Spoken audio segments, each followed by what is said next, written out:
Welcome to long-form content of Tech Bytes and News. This is a compilation on latest news and articles featured on Hacker News. You can find the original links of articles in the description. Please like and subscribe to support future content. Hope you enjoy.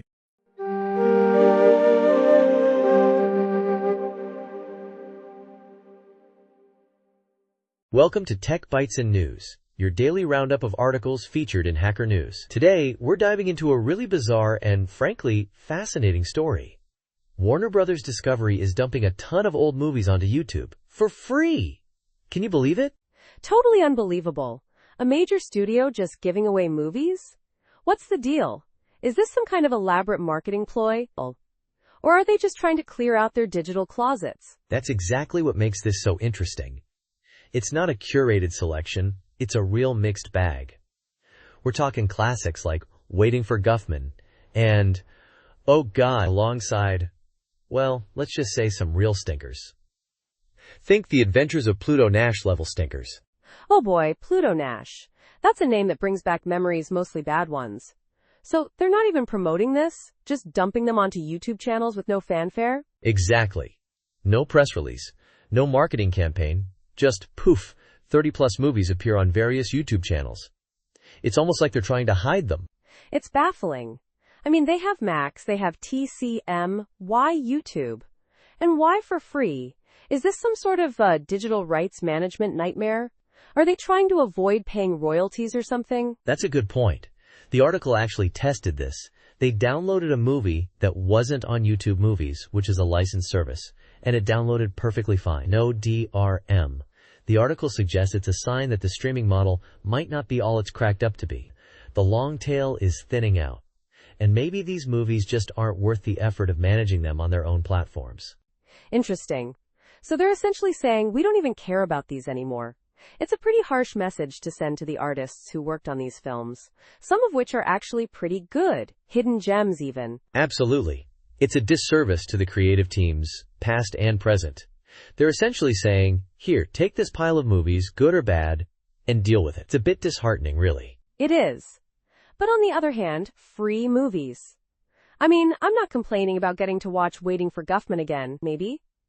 Maybe this is a win for the viewers, even if it's a loss for the artists? That's a fair point. It's a strange paradox. A chaotic, slightly depressing, but ultimately free movie paradox. It's a weird way to end the week, isn't it? It really is. It's a story that's going to keep us talking for a while, I think. This whole thing is a fascinating case study in the changing landscape of media distribution. Absolutely. And a reminder that sometimes the most interesting stories are the ones that don't make any sense at all. Thanks for joining us on Tech Bytes and News. We'll catch you next time. Bye-bye.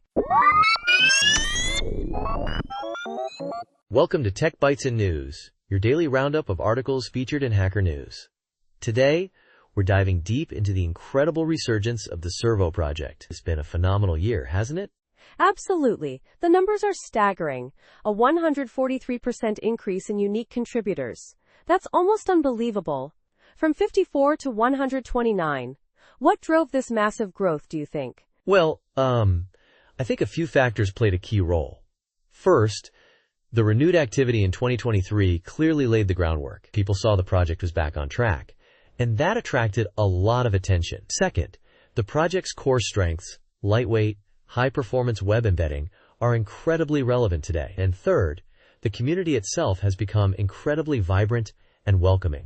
That's a great point. The sheer number of pull requests, 1771, not including bots, is mind-blowing. That's a testament to the collaborative spirit.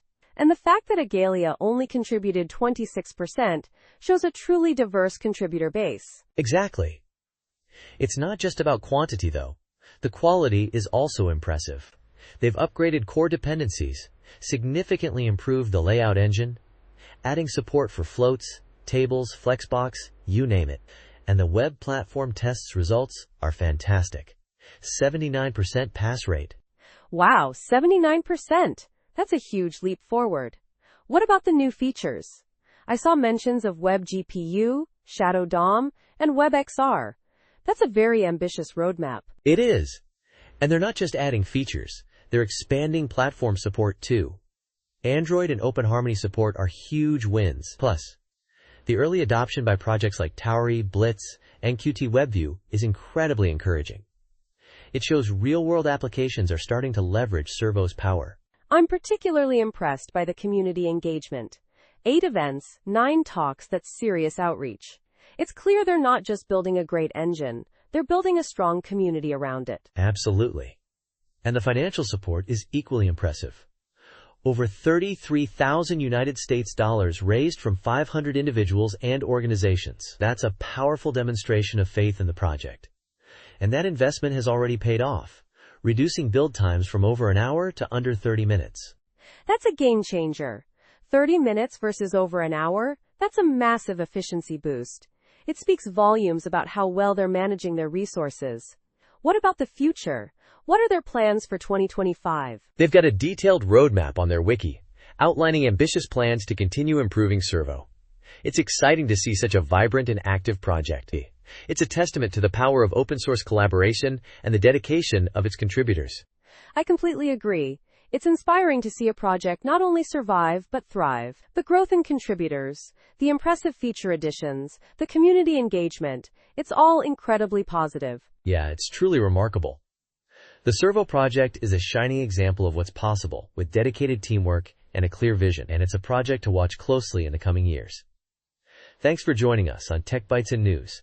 We hope you enjoyed this deep dive into the world of Servo. Goodbye. Bye-bye.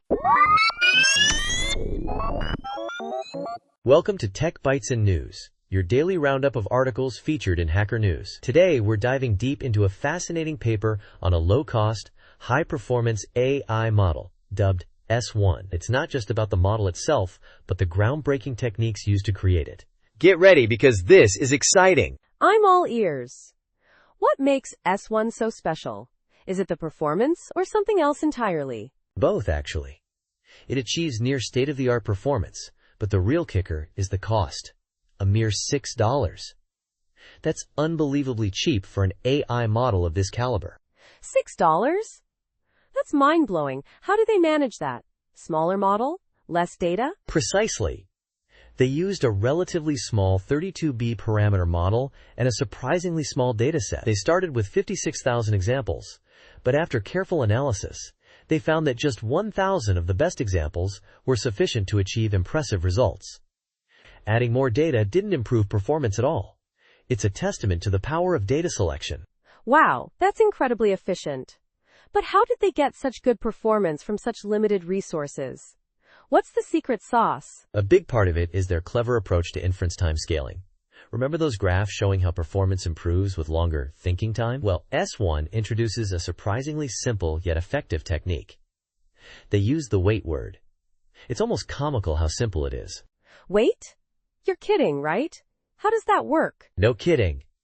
When the model tries to stop thinking, indicated by the tag, they replace it with wait, forcing it to reconsider its answer. It's a crude but brilliant hack that allows them to control the thinking time and improve accuracy. They even experimented with other words, measuring the impact of each. It's a beautiful example of empirical experimentation. So they essentially tricked the model into thinking longer? That's unconventional, to say the least, but effective, apparently. Exactly. And this ties in nicely with a previous concept called entropics, which uses entropy and variance to adjust token selections. S1's wait trick is essentially a simplified version of that. It's a fascinating convergence of ideas. This is all incredibly interesting. But what about the implications? What does this mean for the future of AI research? It's huge. The low cost of training S1 means researchers can run many more experiments, accelerating the pace of innovation. It also challenges the notion that massive compute power and funding are absolutely necessary for breakthroughs. It democratizes AI research to some extent. So smaller teams with less funding could potentially compete with the giants? That's a significant shift in the landscape. Absolutely. And the paper also touches on the issue of distilling, or unauthorized distillation of models. Since S1's dataset is itself distilled from another model, it highlights the challenges of protecting intellectual property in the AI world. It's a complex issue with no easy answers. It sounds like S1 is more than just a new model. It's a paradigm shift. It's a testament to clever engineering and efficient experimentation. I'm excited to see what comes next. Me too. The potential implications are enormous. The fact that they achieved these results with such limited resources is truly inspiring. And remember, it's only February. We're in for a wild ride this year. Thanks for joining us on Tech Bytes and News. We'll catch you next time. Goodbye. Bye-bye.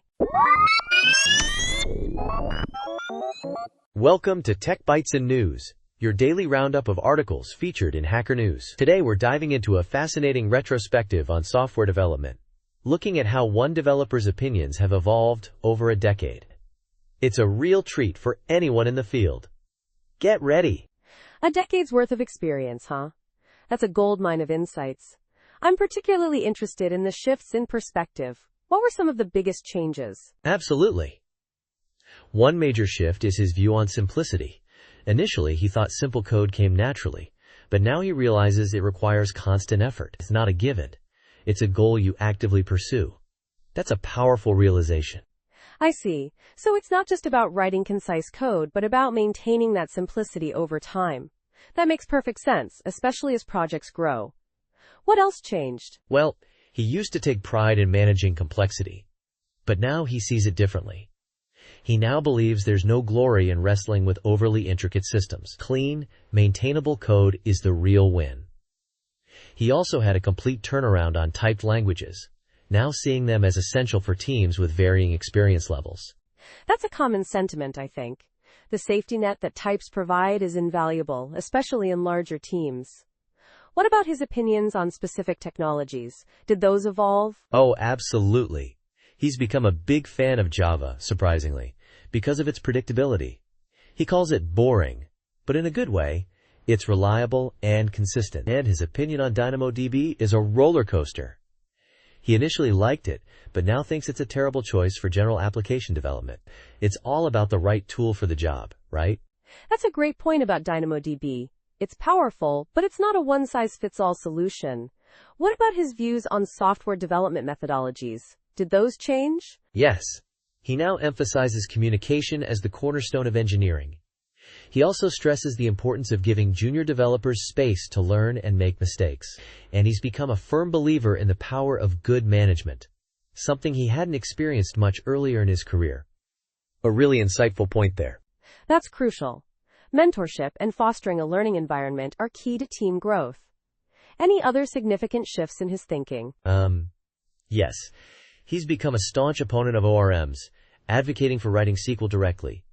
He also believes that most abstractions in general application development are unnecessary. He's even changed his mind on functional programming, now believing that the problem isn't the paradigm itself, but the programmers who use it. A bit controversial, perhaps? Interesting.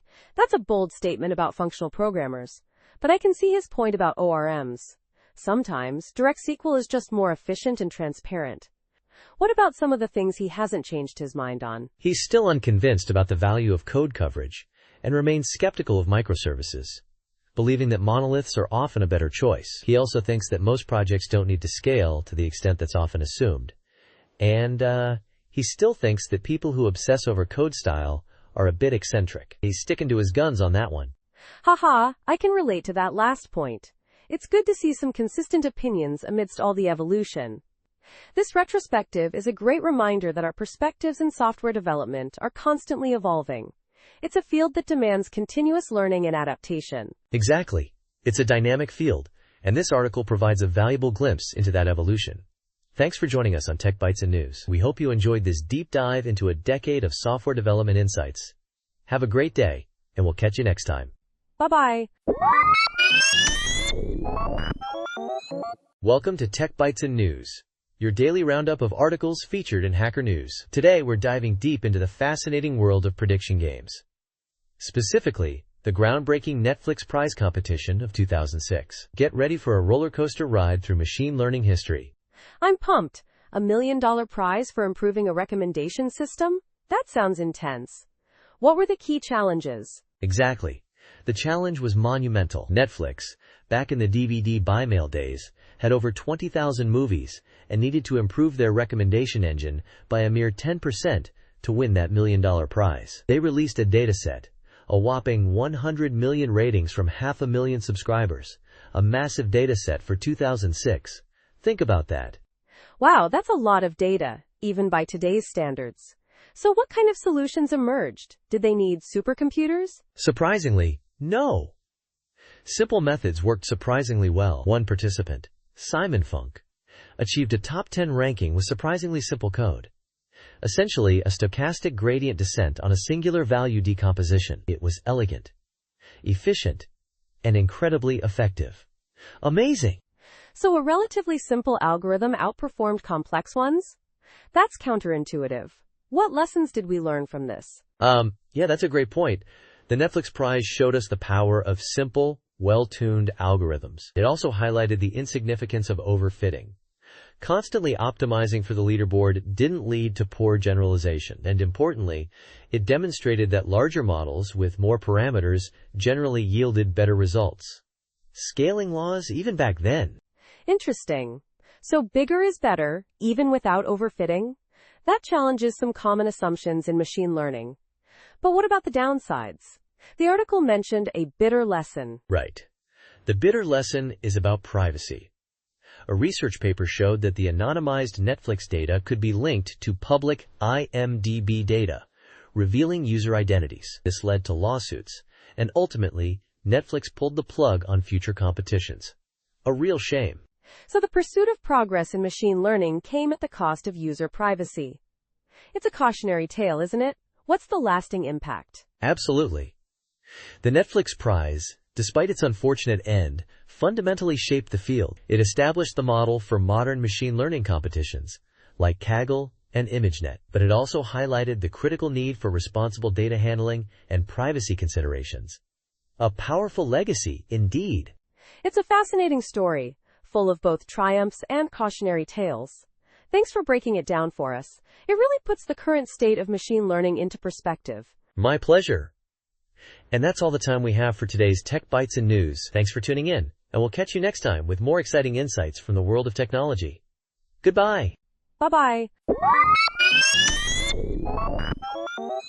Welcome to Tech Bytes and News, your daily roundup of articles featured in Hacker News. Today, we're diving deep into Google's latest announcement, the general availability of Gemini 2.0. It's a massive leap forward, folks. Absolutely. I'm buzzing with excitement. So what are the key improvements in this 2.0 release? Is it just a minor update or a complete overhaul? Oh, it's a significant upgrade. They've released several versions: Flash, Flashlight, and a Pro experimental version. Flash is their workhorse model, optimized for speed and efficiency, perfect for high-volume tasks. It's already been available to some developers, but now it's wide open to everyone via the Gemini API and AI Studio. Wow, that's impressive. And what about Flashlight? Is that a stripped-down version for less demanding applications? Exactly. Flashlight is designed for cost-effectiveness without sacrificing too much quality. Think of it as the budget-friendly option that still delivers excellent performance. It's in public preview right now, but early results are promising. It even outperforms the previous 1.5 Flash on most benchmarks. Interesting. And then there's the Pro experimental version. What makes it so special? Pro is where things get really exciting. It's their best model yet for coding and complex prompts. It boasts a massive 2 million token context window, double that of Flash, allowing it to handle incredibly complex tasks and understand vast amounts of information. It can even integrate with tools like Google Search and code execution. It's still experimental, but the early feedback is fantastic. So all these models are multimodal, right? Meaning they can handle different types of input? Yep. At launch, they all support multimodal input with text output. But Google's promising more modalities, like image and audio, will be generally available in the coming months. It's a very exciting time for AI development. I see. One thing that struck me is their emphasis on safety and security. How are they addressing potential risks? That's crucial, and they're taking it seriously. They're using reinforcement learning techniques, even having Gemini critique its own responses, to improve accuracy and handle sensitive prompts better. They're also employing automated red teaming to identify and mitigate security risks, including indirect prompt injection attacks. It's a holistic approach to responsible AI development. That's reassuring. It's great to see them prioritizing safety alongside innovation. This really does feel like a major step forward for ANI. What's next for Gemini? Well, Google mentions they're already working on more updates and improved capabilities for the Gemini 2.0 family, so we can expect even more exciting developments in the near future. This is just the beginning. This is incredible.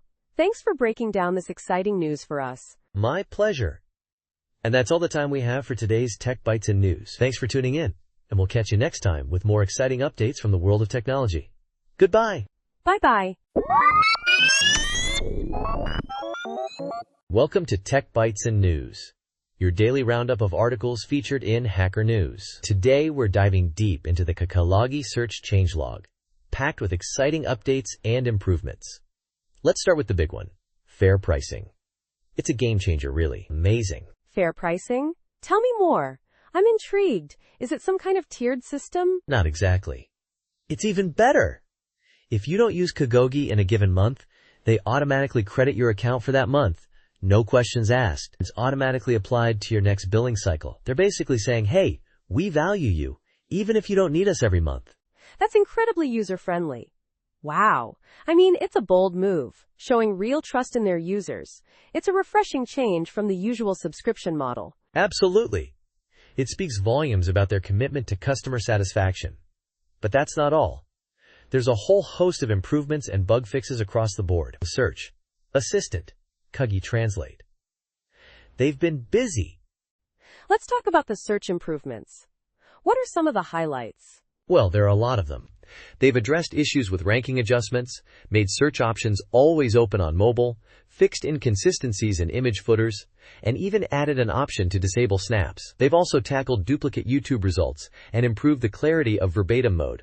Lots of quality of life improvements, you know? Impressive. It sounds like they're really listening to user feedback. What about the assistant? Any significant changes there? Oh yes, a major redesign of the assistant interface. It's now cleaner, with a text editor style layout, improved message flow, and streamlined controls. They're aiming for a distinctive LLM interface, and it's already looking pretty slick.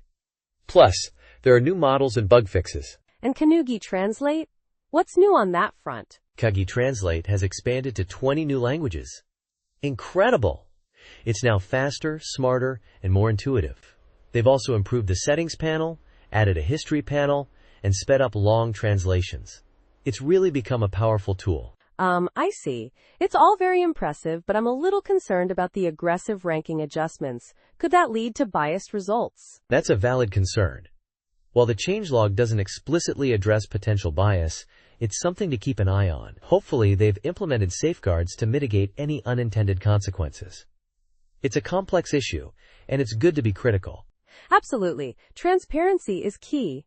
So overall, this changelog paints a picture of a company that's actively developing and improving its product based on user feedback. Fantastic. Precisely. They're not just adding features. They're refining the existing ones, making Kagi a more robust and user-friendly search experience. And the fair pricing model? That's just icing on the cake. Thanks for joining us on Tech Bytes and News. We hope you enjoyed this deep dive into the Kagi search changelog. Goodbye. Bye-bye. Welcome to Tech Bytes and News, your daily roundup of articles featured in Hacker News. Today, we're diving deep into OpenWISP, an open-source network management system built on OpenWrt. It's pretty exciting stuff, wouldn't you say? Absolutely. I've been hearing whispers about this, but I'm keen to hear more about its capabilities. What are the key selling points? Well, at its core, OpenWISP automates pretty much everything related to network management. Think seamless configuration, monitoring, firmware upgrades, the whole shebang, all powered by the robust Linux kernel and OpenWrt. It's like having a super-powered network administrator on call, 24/7. That sounds amazing. But how does it handle the complexities of large-scale deployments? I mean, managing hundreds or even thousands of devices sounds daunting. That's where the real magic happens. OpenWISP uses configuration templates, so you define settings once, and they apply across the entire network. Plus, it has zero-touch auto-registration for new devices. Boom! Instant connectivity. No more manual configuration headaches. Zero-touch auto-registration? That's a game changer. What about security? Is it robust enough for sensitive environments? Absolutely. It automatically provisions secure VPN tunnels, handling all the configurations, keys, and certificates. It takes care of the heavy lifting, reducing the risk of human error. Plus, the underlying OpenWrt is known for its security features. I see. And what about monitoring? How does OpenWISP keep tabs on network health? OpenWISP provides comprehensive network monitoring, giving you insights into latency, reachability, hardware usage, traffic patterns, even Wi-Fi client activity. It's all about proactive management, identifying potential issues before they become major problems. That's impressive. But what if I need to update the firmware on multiple devices? That can be a nightmare. Not with OpenWISP. It lets you manage firmware upgrades efficiently, either individually or in batches. Keeping your devices up to date with the latest features and security patches is a breeze. Okay, so it handles configuration, monitoring, upgrades. What about more specialized features, like hotspots? OpenWISP's got you covered there too. It supports hotspots and public Wi-Fis with captive portal integration for registration, authentication, even social logins and paid subscriptions. It's a complete solution. Wow, this is incredibly comprehensive. But is it really as easy to use as it sounds? I've seen open source projects that are less user-friendly. That's a fair point. While it's powerful, the web interface is designed for ease of use. After the initial setup, daily operations are straightforward. Adding devices, managing configurations, upgrading firmware. It's all pretty intuitive. That's reassuring. And what about support? What if I run into trouble? They offer commercial support, so you're not entirely on your own. Plus, there's a vibrant, open community, so you can find help and resources online. This sounds like a truly powerful and versatile tool. The global reach is also impressive. 195 plus countries using it. Exactly. It's been adopted by municipalities, universities, and businesses worldwide. It's a testament to its effectiveness and adaptability. And don't forget, you can try the demo to experience the interface firsthand. Definitely checking that out. Thanks for the insightful overview. My pleasure. And that's all the time we have for today's Tech Bytes and News. Thanks for listening, and we'll catch you next time. Goodbye. Bye-bye. Welcome to Tech Bytes and News, your daily roundup of articles featured in Hacker News. Today, we're diving deep into the explosive growth of Julia and Julia Hub. The numbers are astounding. Did you see the 494% increase in Julia discourse views? That's over 136 million views. Wow, that's incredible.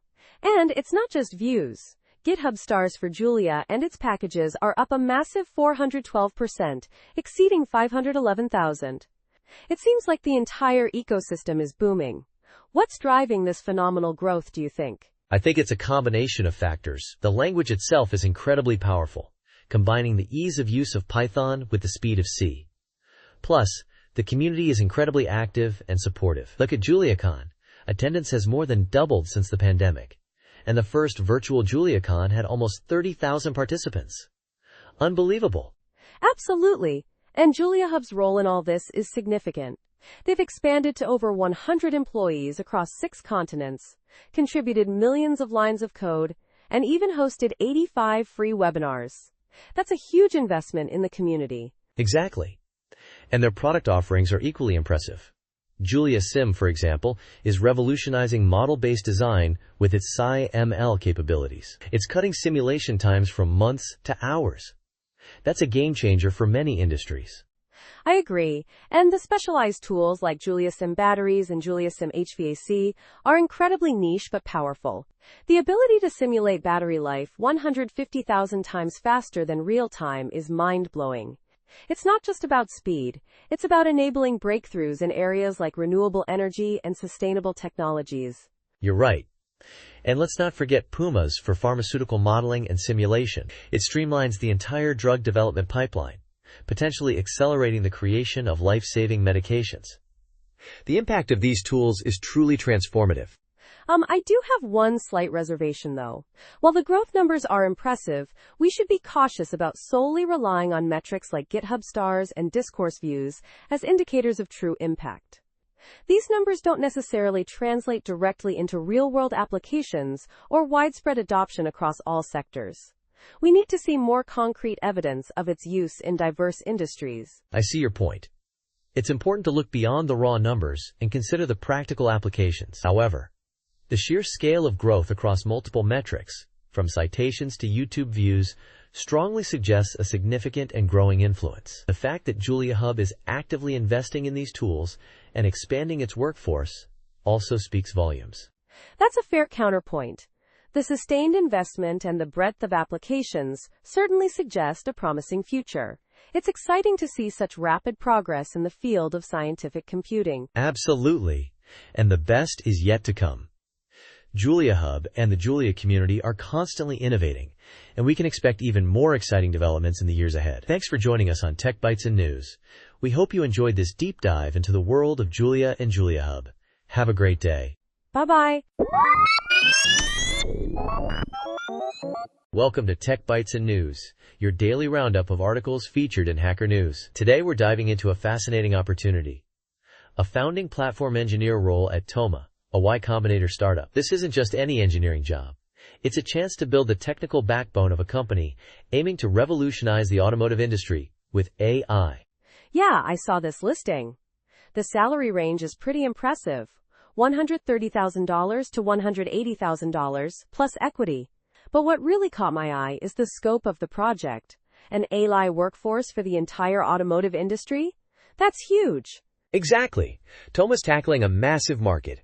They're targeting processes like customer service, repair order management, and warranty processing, areas ripe for AI automation. And they're not just dreaming. They've already built a successful voice AI product that's growing organically. So this isn't a greenfield project. They have a foundation. That's a huge advantage for a founding engineer. But the responsibilities are equally substantial. Owning the entire infrastructure, building the ML/LLM deployment pipeline. It's a lot of ownership. You're right, it's a significant challenge. They're using a monorepo with 10 plus microservices on AWS and Porter, which is interesting. The use of Porter suggests a focus on efficiency and potentially serverless functions. They also mention SOC 2 Type 2 compliance, which speaks to their commitment to security and data privacy. I see. And the required qualifications are pretty demanding. They need someone with solid AWS experience, Kubernetes expertise, and a proven track record in building and maintaining ML/LLM infrastructure. It's not a job for a junior engineer, that's for sure. Absolutely. They're looking for a seasoned platform engineer, someone who can hit the ground running. The preferred qualifications are also intriguing. Familiarity with base providers like Supabase, experience with the T3 stack. It suggests a preference for modern, efficient technologies. And the benefits package is pretty sweet too. Free lunch, dinner, gym membership, and even travel for customer visits. Free lunch and dinner? That's a nice perk. But the interview process seems intense. A 1.5-hour screener followed by a 6-hour on-site? That's a significant time commitment. I wonder what kind of problem-solving and system design challenges they'll throw at candidates. It does sound intense, but it makes sense given the seniority and responsibility of the role. They're investing heavily in finding the right persons. And the company culture seems pretty straightforward, data-driven, accountable, and fast-paced. They emphasize autonomy, which is appealing to many engineers. They're located in the Dogpatch neighborhood of San Francisco, just 4 blocks from Y Combinator, which is a great location. Overall, it's a high-stakes, high-reward opportunity. The compensation is excellent, the challenge is significant, and the potential impact is enormous. It's definitely a role that would appeal to ambitious and experienced platform engineers. It's a very exciting opportunity for the right person. Precisely. For someone with the right skills and experience, this could be a career-defining role. Thanks for joining us on Tech Bytes and News. We hope you found this discussion insightful. Until next time, goodbye. Bye-bye. Welcome to Tech Bytes and News, your daily roundup of articles featured in Hacker News. Today, we're diving into Fiwix, a fascinating, tiny Unix-like kernel. It's incredibly lightweight, clocking in at under 50,000 lines of code. Amazing!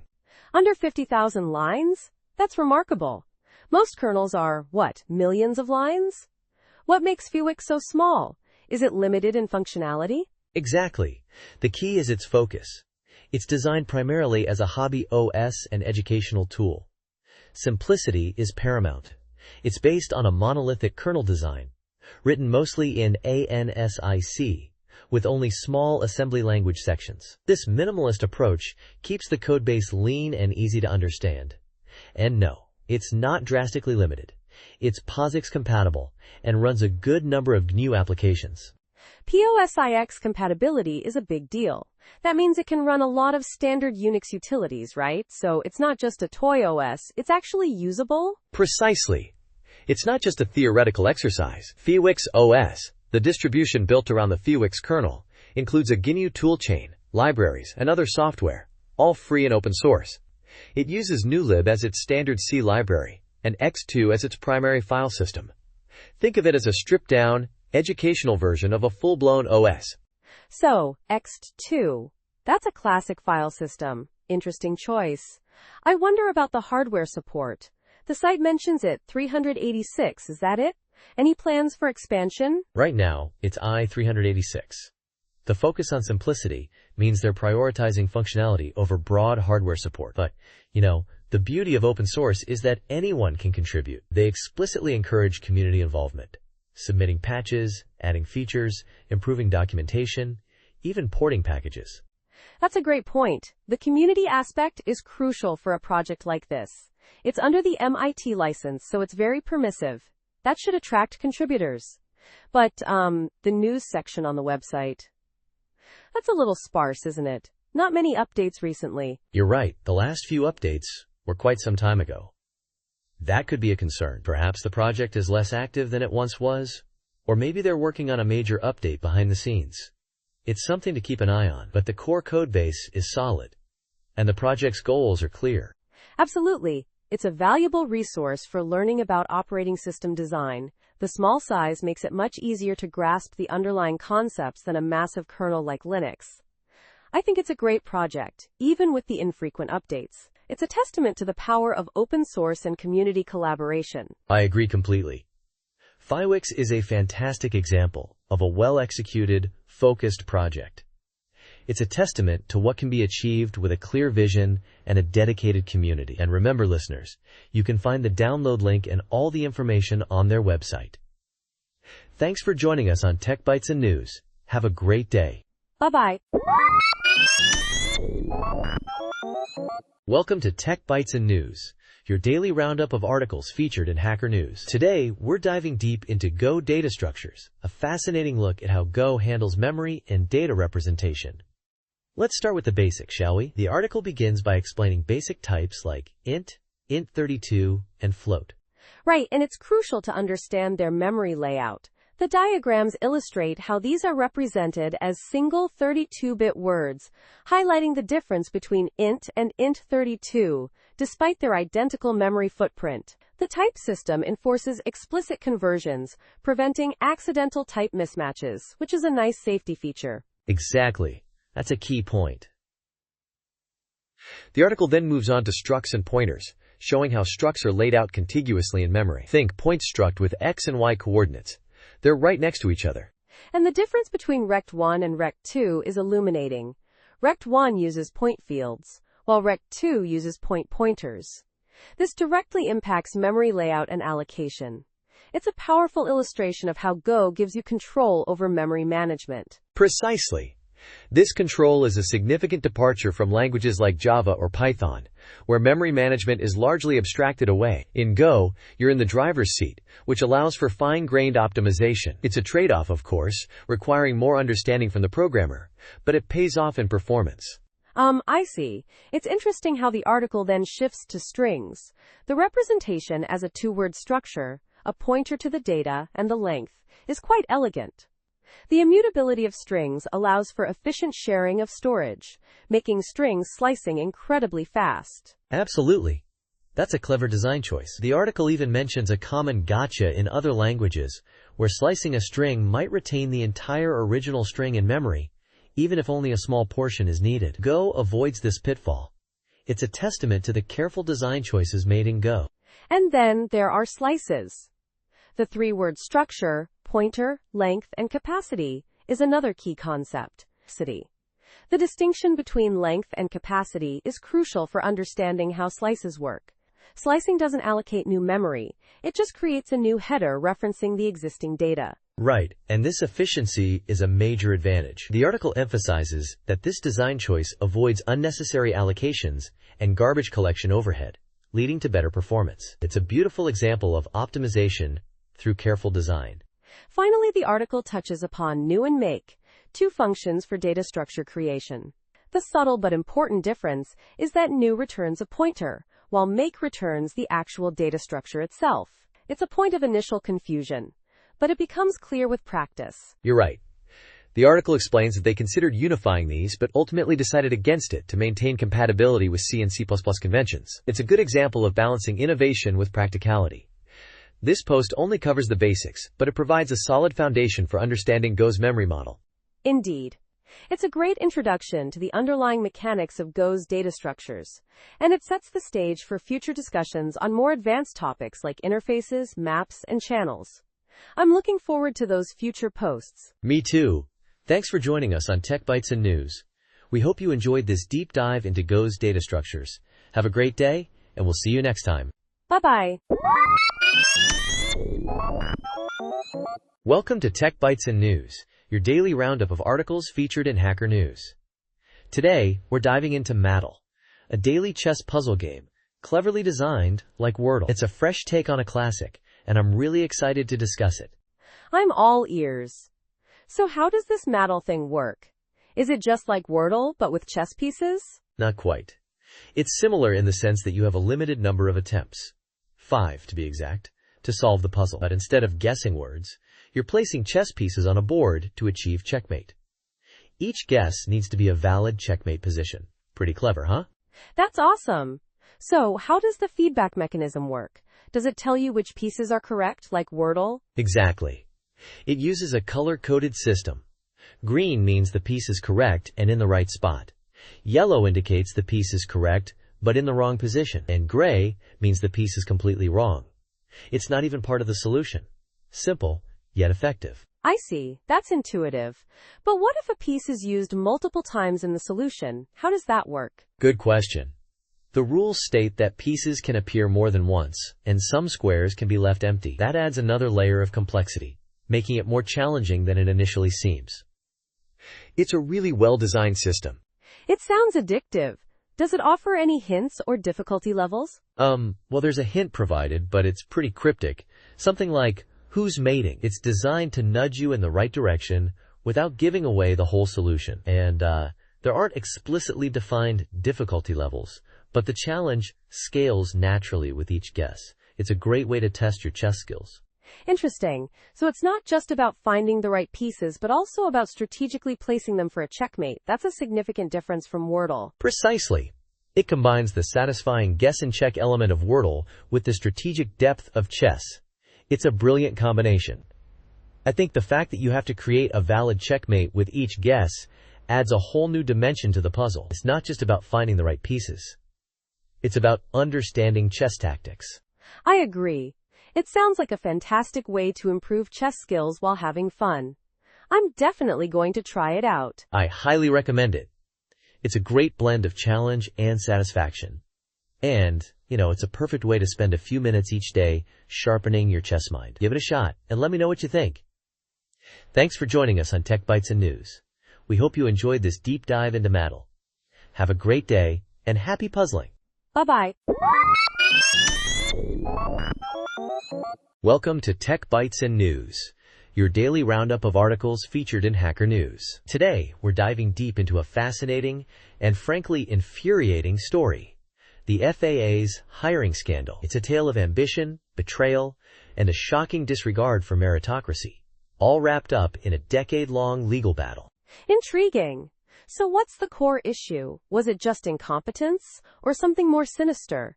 I'm really eager to hear this. It's more than just incompetence, it's a systemic failure. The FAA, in an attempt to increase diversity among air traffic controllers, essentially threw out a perfectly good aptitude test, the ATSAT, that accurately predicted job performance. They replaced it with a bizarre biographical questionnaire that, let's just say, was easily manipulated. Wait, a biographical questionnaire? What was so wrong with that? I'm confused. The questionnaire was designed in a way that seemingly favored certain demographics, undermining the merit-based system. It was so poorly designed that there were ways to essentially cheat the system, and some even received guidance on how to do so. Think of it as a rigged game. Thousands of qualified candidates, many who had dedicated years to training through the FAA's Collegiate Training Initiative (CTI) program, were rejected based on this flawed assessment. So, the CTI program was essentially rendered useless? That's outrageous. That's unbelievable. Exactly. The CTI program, a successful initiative to train future air traffic controllers, was suddenly deemed irrelevant. The FAA's actions caused immense frustration and disappointment among students who had invested time, money, and their dreams into this program. It was a devastating blow. And this all happened on New Year's Eve? Talk about a cruel twist of fate. That's just awful timing. Yeah, it was a surprise announcement, dropped without warning. The article details the stories of several individuals affected, including Miranda Riley and Andrew Brigida, who both aced the AT-SAT but were rejected due to the new questionnaire. Their stories are heartbreaking. So what happened after the initial fallout? Did anyone fight back? I hope so. Absolutely. A class action lawsuit was filed, and a group of dedicated individuals, including CTI instructors and students, fought tirelessly to expose the truth. They faced significant obstacles, including stonewalling from the FAA and a lack of media coverage initially. It was a David and Goliath battle. And what about the role of the National Black Coalition of Federal Aviation Employees, NBCFAE? Their involvement seems complex.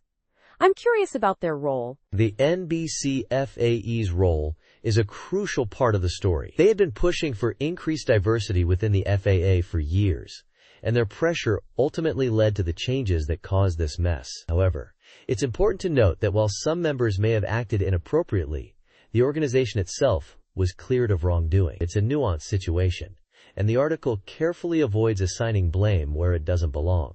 So what was the ultimate outcome?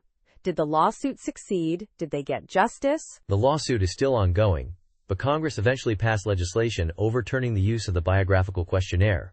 However, the damage was done. The article highlights the long-term impact on aviation safety and the ongoing air traffic controller shortage, partly attributed to this scandal. It's a complex issue with lasting consequences. Too. This is a really complicated story. It seems like there's a lot of blame to go around, but also a lot of people who were unfairly hurt. It's a really sad story. Absolutely. The author even addresses the partisan implications of the story, acknowledging the frustration felt by both liberals and conservatives. It's a story that transcends political divides, highlighting the importance of meritocracy and the devastating consequences of flawed policies. It's a cautionary tale. It certainly is.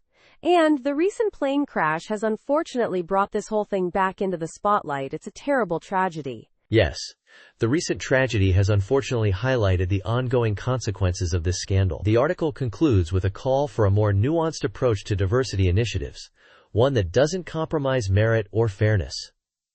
It's a powerful message. Thanks for joining us on Tech Bytes and News. We hope you found this discussion insightful. Until next time, goodbye. Bye-bye. Welcome to Tech Bytes and News, your daily roundup of articles featured in Hacker News. Today, we're diving into a fascinating story, a teenage programmer's journey building a Pascal compiler for a transputer in 1993. Incredible! Wow, a transputer? That's a blast from the past. I'm already intrigued. What makes this story so unique? Well, it's not just the hardware, it's the sheer ambition. This wasn't some simple project. This was a near-complete Pascal compiler, written by a 14-year-old, for a relatively obscure, expensive parallel processing chip, the INMOS transputer. 50,000 Mexican pesos for a single chip in 1992? Hot. What motivated this young programmer? It started with his father, who had acquired a couple of these chips and was experimenting with them. The father was fascinated by algorithm optimization, and the son, inspired by his father's enthusiasm and his own studies of Pascal and compiler design, decided to push the boundaries of what was possible with his powerful, yet limited, hardware. So, he started with a simple loop, testing the transputer's speed. 1,000,000 iterations in under a second. That's impressive, even by today's standards. Exactly. That spurred him on to create an assembler for the transputer, written in Z80 machine code. Can you imagine? Then, he adapted a tiny Pascal compiler, initially written in BASIC, to generate P code, which he then translated into transputer assembler. But the BASIC compiler was slow, right?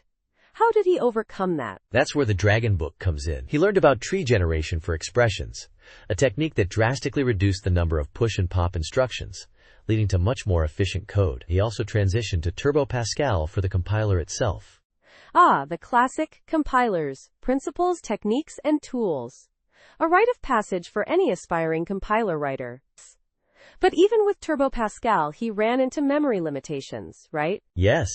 His initial compiler exceeded the 32 kilobytes of RAM on the transputer board, but his father upgraded the board to 128 kilobytes, and he was able to get the compiler running, even self-compiling. That's a fantastic story of perseverance and ingenuity. What was the final result? An almost complete Pascal compiler for the transputer. He even used it to compile a ray tracing program. He only missed implementing the file I/O, mostly due to a lack of understanding at the time. Amazing! And the code is available on GitHub.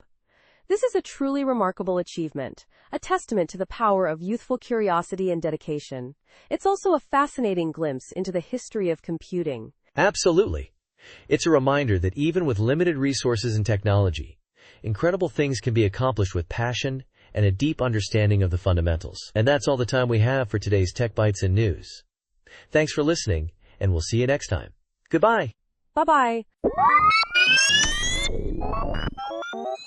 Welcome to Tech Bytes and News, your daily roundup of articles featured in Hacker News. Today, we're diving into Lee Robinson's insightful piece on personal software, exploring the shift from generic, one-size-fits-all applications to a future where individuals craft their own bespoke software solutions. It's a fascinating look at how AI is democratizing software development, isn't it?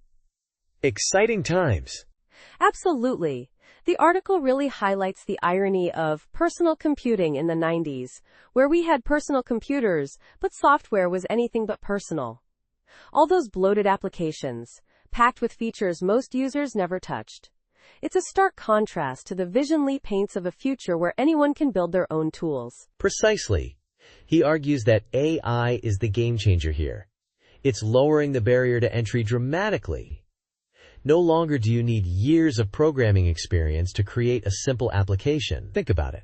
Before, even a small task like converting text formats meant navigating complex software. Now, with AI assistance, you can build a custom solution in minutes. That's a powerful point. The analogy to cooking is brilliant too. You don't need to be a Michelin star chef to cook a meal for yourself. Similarly, you don't need to be a seasoned developer to build a simple app that solves your specific need. It's about functionality, not perfection. Exactly. And that's where the real power lies. The article emphasizes that this isn't about replacing professional developers. Instead, it's about empowering individuals to create their own solutions, fostering a deeper appreciation for the craft of software development. It's like learning to cook. It makes you appreciate a truly great meal even more. I see your point, but, wouldn't this potentially lead to a flood of poorly designed applications? I mean, not everyone has a knack for design or user experience. That's a valid concern. However, the article suggests that the increased number of builders will ultimately raise the bar for what constitutes great software. More people building means more diverse perspectives and a greater understanding of user needs. It's a bit of a self-correcting system, I think. That's an interesting perspective. The idea that building fosters understanding is key. The more people who build, the more they'll appreciate well-designed software, creating a positive feedback loop. It's a really optimistic vision for the future of software development. Absolutely. Imagine a world where creating a simple note-taking app takes just 5 minutes, tailored precisely to your needs. No more searching for the best extension. You just build what you need. It's about empowerment and efficiency. And it's also incredibly exciting to think about the innovations that will emerge from this democratization of software creation. It's a future where the focus shifts from generic solutions to hyper-personalized tools, right? It's a paradigm shift. And the best part? It's not about perfection. It's about solving your own problems, and that's incredibly empowering. Precisely. It's the era of personal software, and it's just getting started. Thanks for joining us on Tech Bytes and News. We hope you enjoyed this discussion on the future of software development. Have a great day. Bye-bye. Welcome to Tech Bytes and News, your daily roundup of articles featured in Hacker News. Today, we're diving deep into Appitally, a simple, privacy-focused API monitoring and analytics tool. It's really exciting stuff. First off, the core functionality. Appitally gives you amazing insights into your API usage. Think traffic, errors, performance, the whole shebang. And it breaks that down per endpoint and even per consumer, right? That level of granularity is key for making smart decisions. I'm particularly interested in the error monitoring. Being able to understand the root cause of problems is crucial. Absolutely. They offer detailed error monitoring showing you both client and server-side errors, helping you pinpoint bottlenecks and address issues quickly. And the traffic monitoring? Fantastic for understanding usage patterns and scaling your API accordingly. So beyond the analytics, what about the logging? I see they mention privacy features. Yeah, that's a big plus.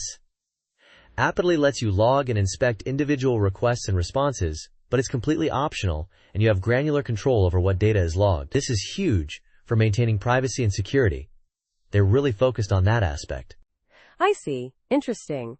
So it's not just about seeing what's happening, it's about getting alerted when things go wrong too, right? Exactly. Appitally offers robust monitoring and alerting. You can set custom alerts for various metrics. Think traffic spikes, errors, performance dips, and get notified instantly via Slack or Microsoft Teams. They even have liveness and health checks to ensure your API stays up and running. That's pretty comprehensive. But what about the developer experience? Is it a pain to set up? Nope. That's one of Appitly's strong points.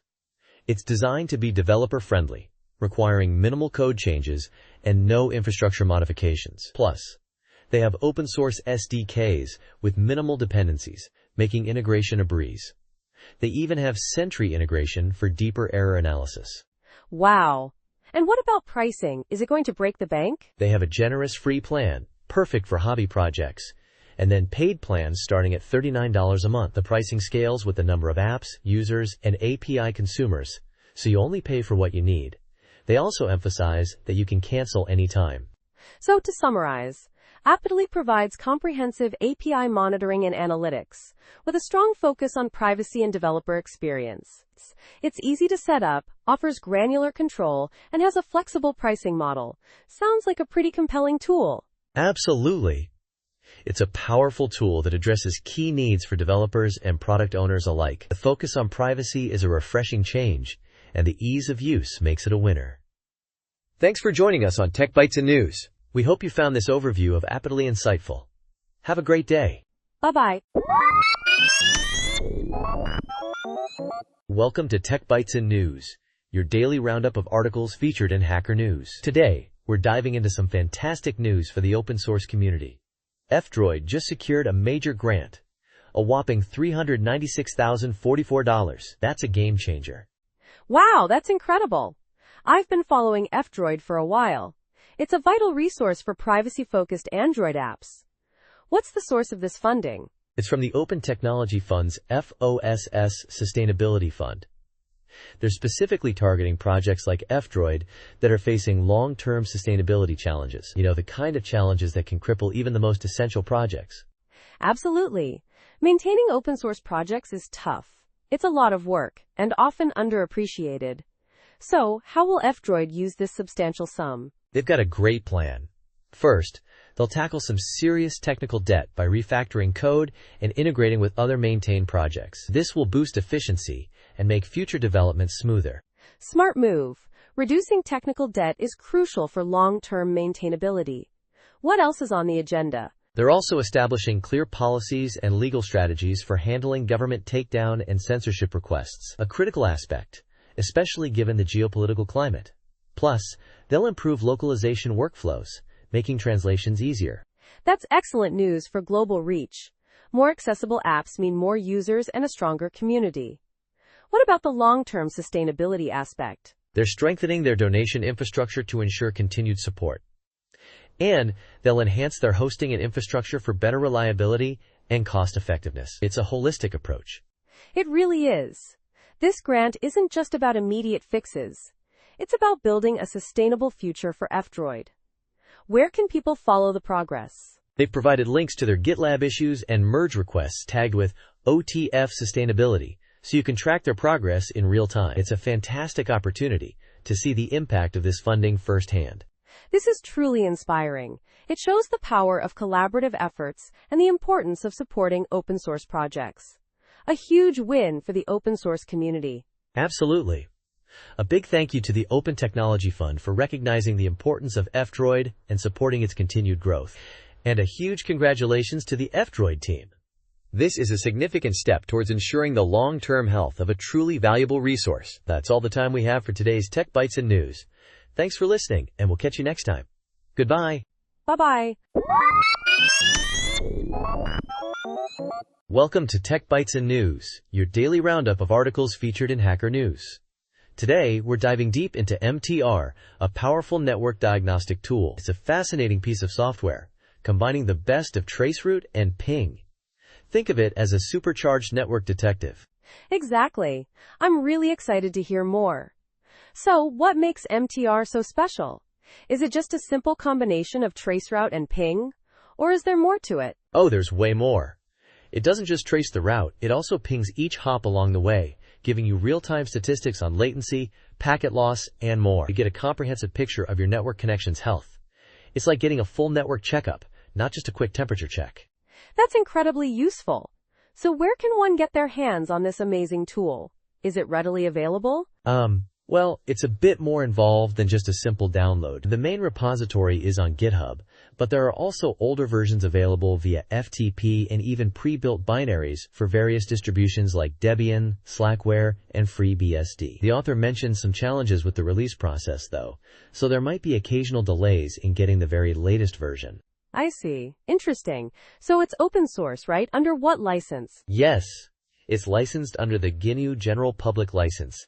That means it's free to use, modify, and distribute, which is fantastic for the community. That's great news. And what about compatibility? Does it run on everything? It uses AutoConf, which aims for broad compatibility. The author mentions some personal learning around AutoConf, which is pretty cool, shows a dedication to improving the tool, but, reporting any issues you encounter is always helpful for the developers. Absolutely. So compiling it. Is it a straightforward process? Ideally, it's a simple make. But if you run into trouble, it might indicate a problem with your system configuration or a bug in MTR itself. Again, reporting those issues is key. Makes sense. And what about bug reporting and support? Is there a mailing list? The mailing list is gone, unfortunately, due to overwhelming spam. Now, bug reports and patches are best submitted through the GitHub issue tracker. It's a more efficient system. Right, GitHub is the way to go these days. What about pre-built binaries? Are there any readily available? Yeah, there are a few sources. Debian includes it, FreeBSD has it in their ports, and there used to be RPMs from Ryan Weaver mirrored on the Bitwizard site. There are also some older Slackware packages available. But, the landscape of pre-built binaries is a bit fragmented. I understand. And what about that web front-end mentioned in the article? Is that still operational? Unfortunately, no. That service went offline a while ago. But a quick Google search should turn up some alternatives. The need for such a service has diminished somewhat over time, as global network connectivity has improved. That's good to know. So, a long and storied history for MTR, it seems. Who originally created it? Matt Kimball wrote the initial version, with many subsequent contributions. Roger Wolf took over maintenance in 1998. It's a testament to the power of open-source collaboration. Absolutely. A fantastic tool with a rich history. Thanks for the detailed overview. My pleasure.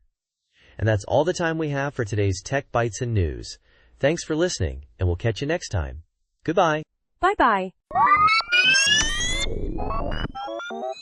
Welcome to Tech Bytes and News, your daily roundup of articles featured in Hacker News. Today, we're diving into a fascinating mystery from the world of astronomy.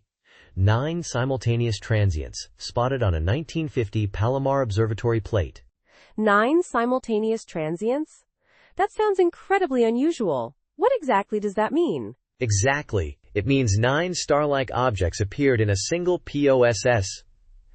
red plate exposure on April 12, 1950, but were absent in images taken just 30 minutes earlier, 6 days later, and in all subsequent surveys.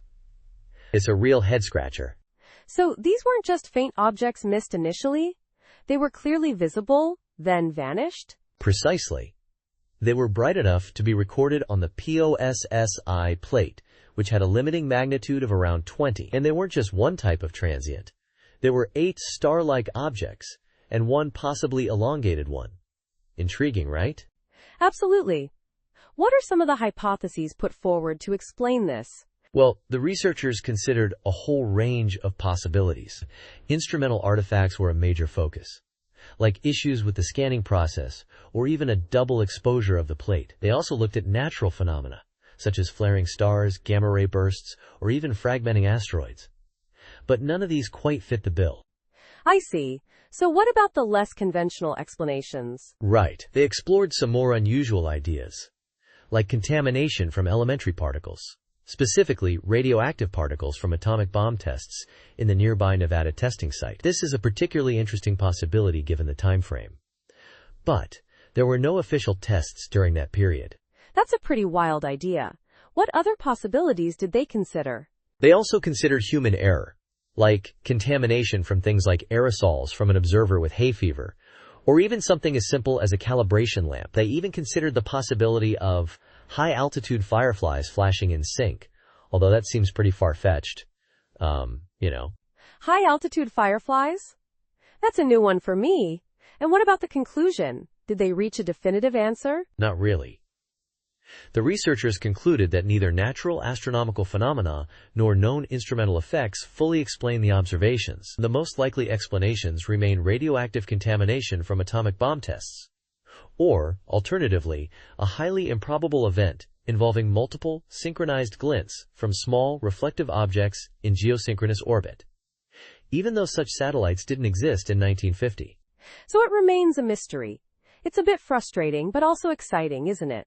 This kind of unsolved puzzle really highlights the unexpected things we can find in astronomical data. Absolutely. It's a testament to the value of carefully examining even seemingly mundane data, and it underscores the need for further investigation. Perhaps future research using the original plates, if they can be located, might shed more light on this strange event. Thanks for joining us on Tech Bytes and News. We hope you enjoyed this deep dive into the mystery of the 9 simultaneous transients. Bye for now. Bye-bye. Welcome to Tech Bytes and News, your daily roundup of articles featured in Hacker News. Today, we're diving deep into InfoSec 101 for activists, a crucial guide for anyone engaging in activism in today's digital world. It's a really important topic, especially considering the increased risks activists face online. Absolutely. The digital landscape has dramatically changed the game for activists. What are some of the key risks highlighted in this guide? Well, the guide emphasizes that our personal information is incredibly accessible now. Hostile groups can easily leverage this information for harassment, doxing, or even arrest. Think about it. Your phone is a data goldmine, revealing your location, communications, and more. Scary, right? Terrifyingly so. So what practical steps does the guide recommend to mitigate these risks? The guide provides a fantastic list of tools and strategies. For instance, it strongly recommends switching to privacy-focused alternatives like DuckDuckGo for searching, Signal for messaging, and ProtonMail for email. These services prioritize user privacy and minimize data collection. They also suggest Jitsi for online meetings, a much safer option than Zoom or Google Meet. I see. Interesting. And what about tools they don't recommend? Yeah, they're pretty blunt about that. They strongly advise against using Google Maps during protests because of its extensive tracking capabilities. The data collected can be easily handed over to law enforcement. They also warn against Telegram and WhatsApp due to security concerns and the potential for group message content to be accessed. Very important points. That's a bold stance, but I understand their reasoning. What about preparing your phone specifically for a protest? Yes. The guide provides detailed instructions for both iOS and Android. The core idea is to minimize data collection by turning off location services, Bluetooth, and Wi-Fi, and using airplane mode. They also stress the importance of strong passcodes and disabling biometric logins to prevent unauthorized access if your phone is confiscated. Crucial stuff. And what about backups? I've always been told to back up my data regularly. That's true. But the guide cautions against using iCloud backups for iPhones and older Android backups. Due to the potential for law enforcement access, they recommend using end-to-end encrypted backups if available on your device. It's a trade-off between convenience and security, and the guide clearly prioritizes security for activists. That's a really important distinction. I hadn't thought about that before. So beyond the technical aspects, what other advice does the guide offer? It emphasizes the importance of having a protest buddy, communicating securely using Signal, and avoiding social media posts about protests. They also suggest using code phrases instead of real answers for security questions, and regularly Googling your name to see what information is publicly available. It's about being proactive and aware of your digital footprint. It sounds like a comprehensive guide. It really highlights the need for activists to be proactive in protecting their privacy and security. What's the overall takeaway message? The core message is simple. Activism is crucial, but it's essential to do it safely. This guide provides the tools and knowledge to minimize risks in the digital realm. It's not just about protecting yourself, but also protecting the movement and fellow activists. It's a call to action, both for activism and for digital security. Absolutely. A powerful message. Thanks for breaking this down for us. My pleasure. And to our listeners, thank you for tuning in to Tech Bytes and News. Remember to stay informed, stay safe, and stay active. Goodbye. Bye-bye. Welcome to Tech Bytes and News, your daily roundup of articles featured in Hacker News. Today, we're diving deep into a fascinating story. A developer's 5-year journey building a web app, culminating in a Hacker News launch and, well, a single dollar. It's a tale of perseverance, technological evolution, and the sometimes surprising realities of launching a project. A single dollar? That's unexpected. But 5 years is a serious commitment. What were the core challenges this developer faced? Absolutely. The biggest hurdle was, undoubtedly, the constant shifting sands of the JavaScript ecosystem. He started in 2014, initially with C++ for the audio engine and GUI, but quickly switched to Electron and CoffeeScript. Imagine the amount of refactoring involved. So, a classic case of technology churn. Did he stick with those initial choices? Oh no. He went through a whole series of frameworks and libraries. React, Riot, JS, MobX, Flow, TypeScript, Material UI, even his own state management library, Shinjuku. He even experimented with different drawing methods for the piano roll, going from divs to Canvas to Easel.js to React, and finally WebGL. It's a roller coaster of tech choices. Incredible! It sounds like a case study in technical debt. Did he ever regret his choices? He definitely reflects on the time wasted with some of those decisions, particularly Riot. JS, but he also learned a lot along the way. And the final product benefited from that experience. He even mentions that in 2022, he appreciates the simplicity of unstyled UI libraries, a stark contrast to his earlier enthusiasm for Material UI. Interesting. So after 5 years, he finally launched. What was the Hacker News reception like? Well, it wasn't exactly viral. He got a few comments, some upvotes, and eventually, one GitHub sponsor for a single dollar a month. But he also gained valuable feedback, and the project continues to grow organically. He even added ads, generating about $100 a year. So a modest success, but a success nonetheless. What's the ultimate goal of this project? The long-term vision is ambitious. To create a collaborative music composition platform, kind of like a code pen for music. Imagine multiple people contributing to a single song using GitHub's pull request system. He's just getting started on that aspect. That's a really cool vision. It's inspiring to see someone stick with a project for so long, even with the challenges. It highlights the importance of perseverance and learning from mistakes. Exactly. It's a testament to his passion for music and software development. And while the immediate financial returns were modest, the experience, the learning, and the community he's built are invaluable. This story is a reminder that success isn't always immediate or easily measured. Thanks for joining us on Tech Bytes and News. We hope you enjoyed this deep dive. Goodbye. Bye-bye. Welcome to Tech Bytes and News, your daily roundup of articles featured in Hacker News. Today, we're diving into a fascinating development from Microsoft regarding Windows 11. They've quietly removed an official workaround, a registry hack, that allowed users with unsupported PCs to install the OS. Intriguing, right? Absolutely. I saw that. So this registry tweak bypassed the CPU and TPM checks, essentially letting people install Windows 11 even if their hardware didn't officially meet the minimum requirements, right? What's the story? Precisely. It was a documented method, officially supported by Microsoft, for a while. They even had a support article detailing the steps, but now, that article's been updated.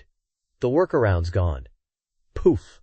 Wow, that's a pretty significant change. Did they give a reason? Was it a security risk or something else? Not explicitly. It seems to be more about Microsoft's overall strategy. They've been pretty vocal about wanting users on supported hardware. Remember, they even officially recommended buying a new PC to upgrade to Windows 11. This move aligns perfectly with that. I see. So it's less about a technical issue and more about pushing users towards newer hardware and, boosting sales for their partners like Dell and AMD, who are apparently on board with this decision. Clever strategy, but a bit underhanded, wouldn't you say? Yeah, I agree.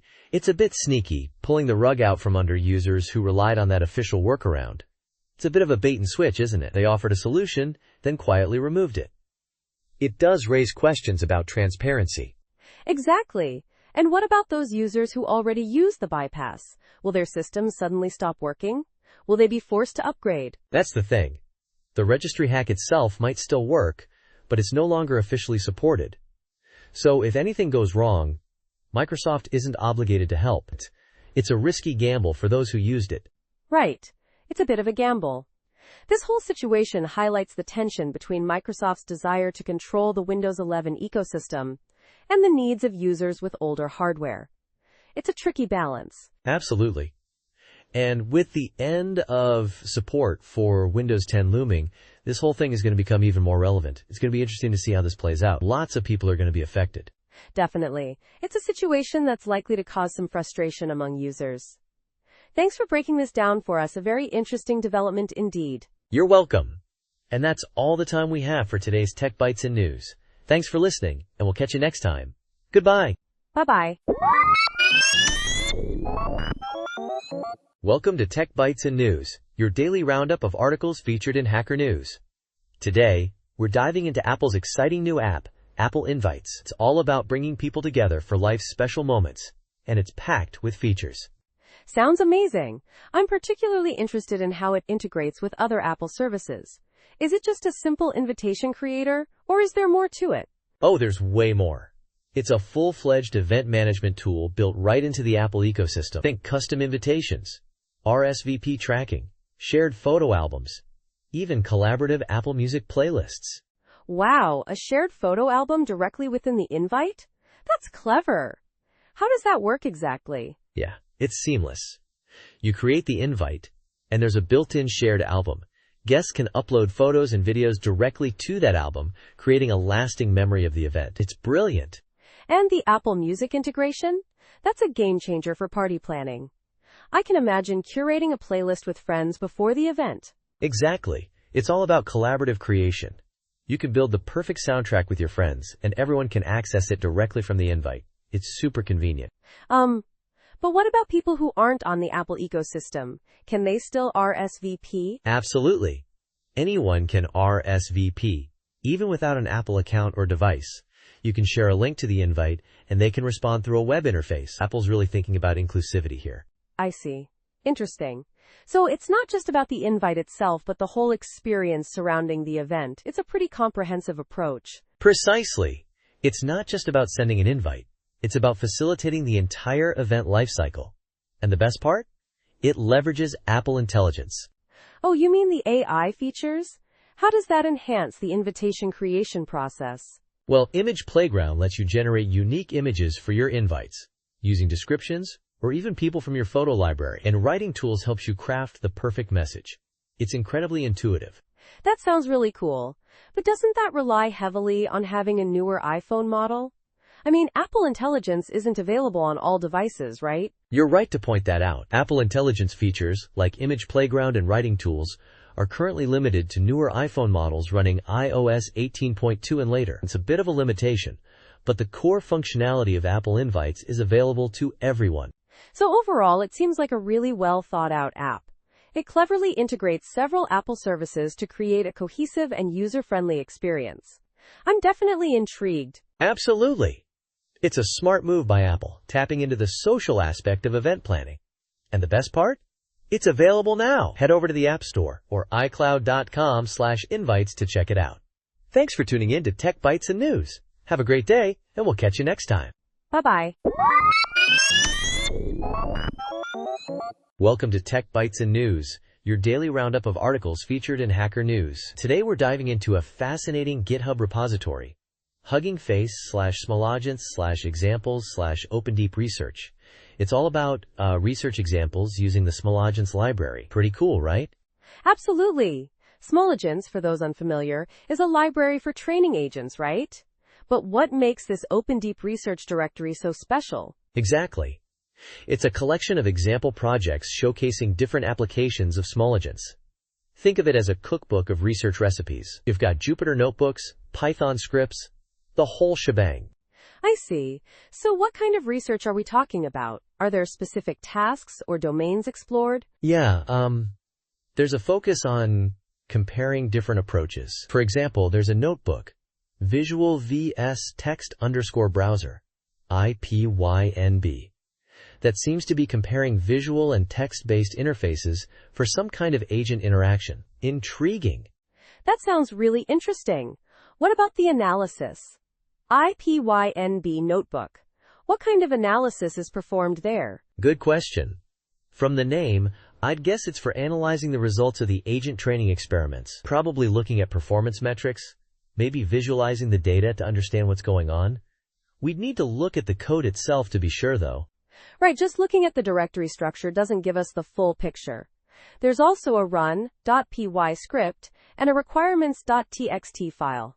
What do you think those are for? Yes. Run.py is likely the main script to execute the experiments. It probably handles setting up the environment, loading the agent, and running the training process. And requirements.txt lists all the necessary Python packages, the dependencies, to get everything up and running.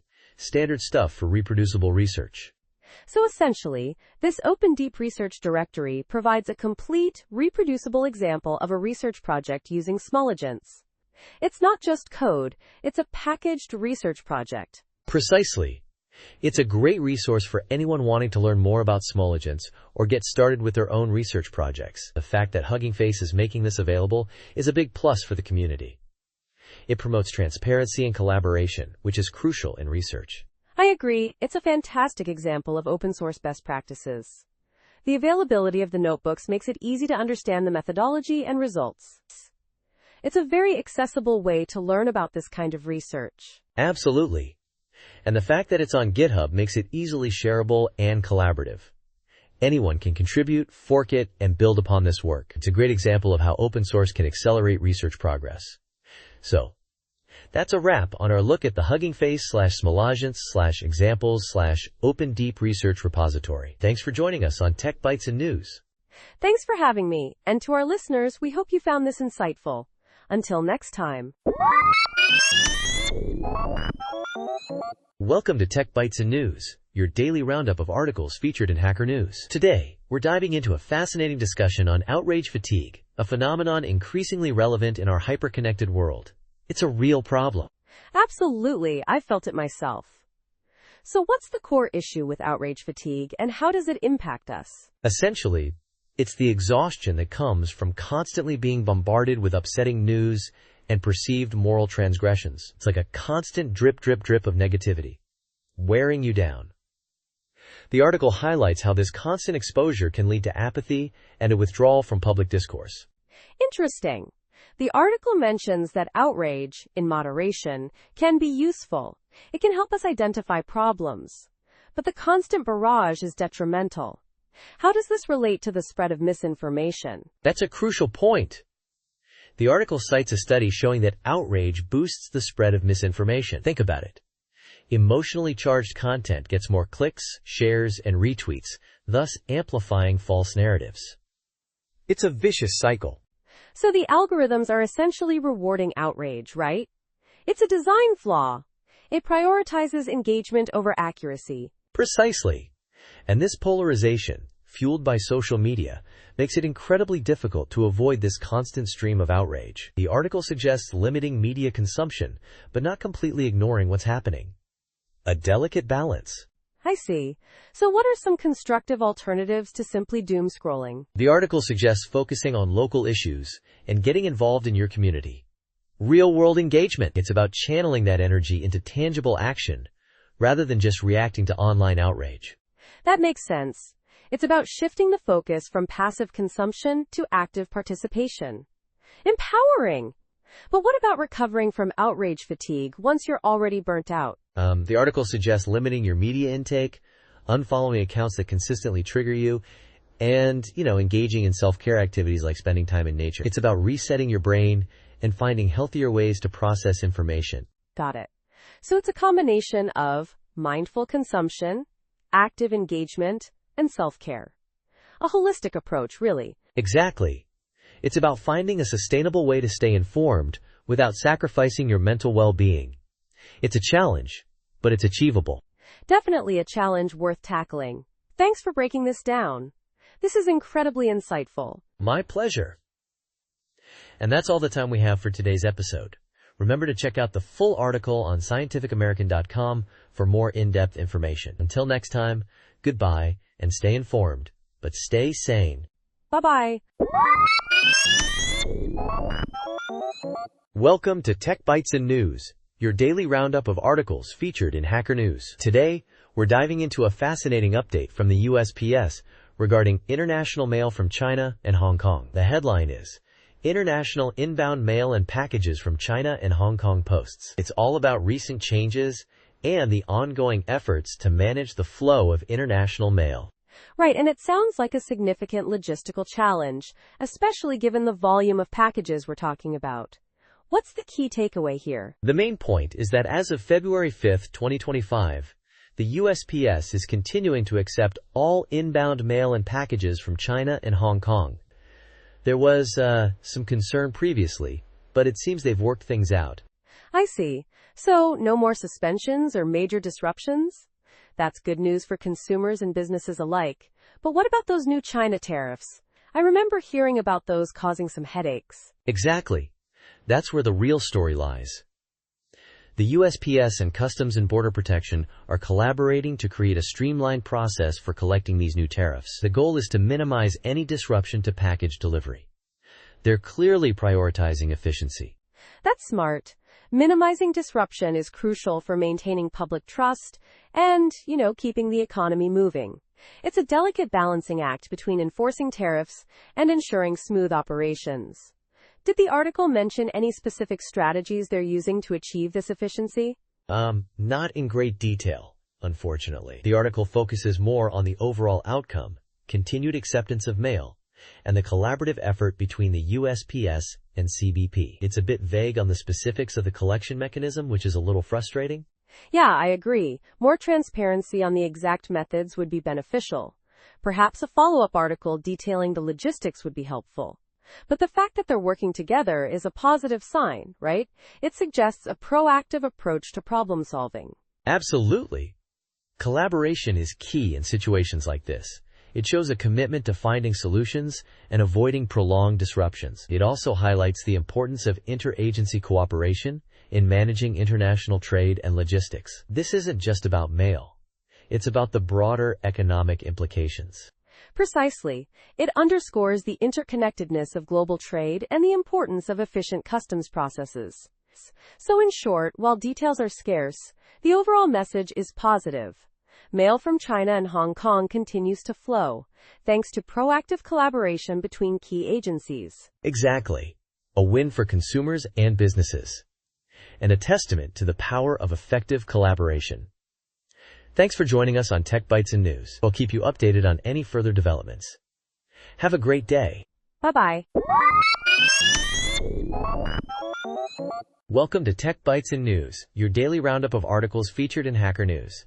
Today, we're diving into 9, a mind-bending C64 demo. It's a tiny program, only 14 kilobytes, but it achieves something seemingly impossible. Amazing! Whoa, 14 kilobytes? That's incredibly small for a demo, especially one that's generating so much buzz. What makes it so special? Precisely. The core magic lies in its visual effects. It displays animated numbers, seemingly defying the Commodore 64's limitations. Think of it. Floating, animated numbers on a machine with notoriously limited sprite capabilities. The creator, Linus Akeson, even mentions a video explaining the technical details is in the works. Until then, we have the machine code. A real treat for the technically inclined. So it's a visual trick, right? The comments section suggests various theories, from puppetry, to clever sprite multiplexing. One commenter even mentions a syntax error when running the PRG on Vice. Could the file be corrupted? That's a great point. The syntax error is definitely something to investigate. It could be a compatibility issue with the emulator, or perhaps a genuine problem with the download. But the various theories about how the visual effects are achieved are fascinating. The idea of sprite multiplexing across raster lines is particularly interesting, especially given the discussion about exceeding the typical 8 sprite limit. It sounds like a clever use of hardware interrupts. Yeah, the discussion gets really technical. Someone mentions multiplexius, suggesting each sprite might get a fraction of the screen time, making the flicker less noticeable. Others are talking about the numbers being built from parts, possibly 8 different types. It's like a puzzle. Exactly. It's a technical puzzle wrapped in an artistic masterpiece. The comments highlight the community's engagement with the demo, trying to reverse engineer its magic. And the music, a 4.9 megabytes MP3, is also getting rave reviews. It's a complete package, a visual and auditory spectacle. It's incredible how such a small program can generate so much discussion and excitement. It speaks to the enduring appeal of demoscene programming and the ingenuity of its creators. I'm definitely downloading the PRG and the MP3 to experience it firsthand. Absolutely. And don't forget to check out the other links on the page. There are links to other music and video projects by Linus Akeson. It's a treasure trove for retro computing enthusiasts. Thanks for joining us on Tech Bytes and News. We hope you enjoyed this deep dive into the fascinating world of 9. Until next time, goodbye. Bye-bye. Welcome to Tech Bytes and News, your daily roundup of articles featured in Hacker News. Today we're diving into some fascinating advancements in AI and materials science, starting with a paper on boosting language agent inference. Right, QLASS, Q-guided language agent stepwise search, sounds intriguing. What's the core idea? Essentially, they're tackling the problem of inefficient reward models in language agents. Most systems rely on outcome-based rewards, which can be suboptimal.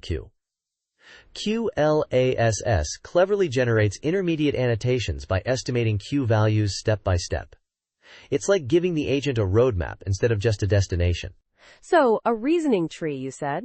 That's a smart approach to guide the agent through complex tasks. How does this compare to existing methods? It significantly improves performance, even with limited data. Almost half the annotated data of other methods. That's a huge efficiency gain. They're releasing the code and data too, which is great for reproducibility. Excellent. Let's shift gears to something completely different. Materials discovery. The Open Materials Generation, OMG, framework sounds promising. Absolutely. OMG uses stochastic interpolants to generate inorganic crystal structures. Think of it as bridging the gap between a known distribution of materials and the vast, unexplored space of possibilities. It's a unifying framework, encompassing diffusion models and flow matching. That's a powerful concept. How does it handle the complexity of crystal structures? It cleverly uses equivariant graph representations and accounts for periodic boundary conditions. They've also incorporated discrete flow matching for atomic species. The results are impressive. It sets a new state-of-the-art in generative modeling for materials discovery. Impressive. Now let's talk about LLMs and optimization. The paper, Are Language Models Up to Sequential Optimization Problems, caught my eye. Yeah, that's a crucial question.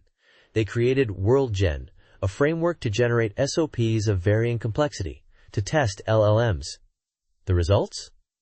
LLMs struggle with complex SOPs, but there's a twist. A twist? They used a Hegelian dialectics-inspired approach called ACE to significantly improve LLM performance without retraining. It's a fascinating application of philosophical concepts to AI. That's unexpected and brilliant. It shows the power of interdisciplinary thinking. Let's move on to the next paper, which focuses on fairness in survival analysis. Right.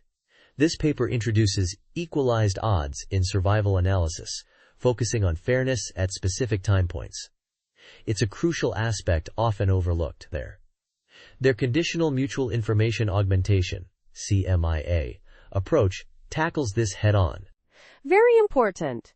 How does CMIA achieve this balance between accuracy and fairness? It uses a novel fairness regularization term based on conditional mutual information and a clever censored data augmentation technique. And the results? It consistently outperforms other methods across various datasets and models. Fantastic. Finally, let's discuss the expected possession value, EPV, in football. This paper introduces the first EPV benchmark and a refined EPV model. They used a UNet architecture and incorporated ball height and a dual-component pass value model, analyzing reward and risk. It correctly identifies the higher value state in 78% of cases. A significant improvement. It highlights the power of combining advanced models with domain-specific knowledge. This has been a whirlwind tour of cutting-edge research. Indeed.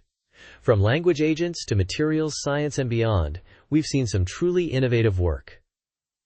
Thanks for joining us on Tech Bytes and News. We hope you enjoyed this deep dive into the latest research. Goodbye. Bye-bye. Welcome to Tech Bytes and News, your daily roundup of articles featured in Hacker News. Today, we're diving deep into NSJail, a fascinating process isolation tool for Linux. It's really cool. I've heard whispers about it, but I'm not entirely sure what it does. What's the core functionality? At its heart, NSJail uses Linux namespaces, resource limits, and seccomp BPF syscall filters to create incredibly isolated processes. Think of it as a super secure sandbox. A sandbox, you say? So what kind of things can you isolate? Networking, maybe? Exactly. It excels at isolating network services, like web servers or DNS servers, preventing them from messing with the rest of your system. It's also great for CTFs, capture the flag competitions, and containing potentially harmful fuzzers. CTFs? That's interesting. How does the isolation actually work? What mechanisms does it employ? It's a multi-layered approach. It uses Linux namespaces UTS, mount, PID, IPC, net, USR, and CGROUPS for comprehensive isolation. Plus, it has file system constraints using CRUT and pivot_root, resource limits for CPU time, memory, and more, and programmable seccomp-BPF syscall filters using the CAFA language. It's incredibly powerful. Wow, that's a lot of layers. So it sounds like it has different operational modes. What are those? Yes, it has three main modes. Standalone once, which runs a process once and exits. Standalone rerun, which keeps restarting the process. And listen, TCP, which waits for connections on a specified port. Each mode is tailored to different use cases. I see. And how about configuration? Is it complex? The configuration is surprisingly elegant. It uses a protobuf-based configuration file, which is very expressive and easy to understand. There are many examples in the configs directory on GitHub, showing how to configure it for various scenarios, from running a simple bash shell to a full-fledged web browser like Firefox. That's reassuring. But I'm a bit concerned about the security implications. How robust is this thing, really? Could someone still escape the sandbox? That's a valid concern. While NSJail is designed to be very secure, it's not foolproof. A sophisticated attacker might find vulnerabilities, especially if the seccomp BPF policies aren't carefully crafted. It's crucial to understand the limitations and use it responsibly. The documentation emphasizes this point. It's critical to thoroughly review the seccomp policies. Good point. So, what are some practical examples of how people use NSJail? Oh, tons. They use it to run untrusted code, test security patches, run potentially dangerous programs in a controlled environment, and even for educational purposes. The examples in the documentation show how to run things like find or bash with very restricted access. And it even works in Docker? Yes! There's a Docker image available, making it even easier to use. It's a really versatile tool. This has been incredibly insightful. Thanks for explaining NSJail. My pleasure. Remember, NSJail is a powerful tool, but responsible use is key. Check out the documentation and examples on the NSJail website and GitHub. And that's all the time we have for today. Goodbye, and thanks for listening to Tech Bytes and News. Bye-bye. Thank you for listening to the daily roundup of Tech Bytes and News. See you again tomorrow. Goodbye.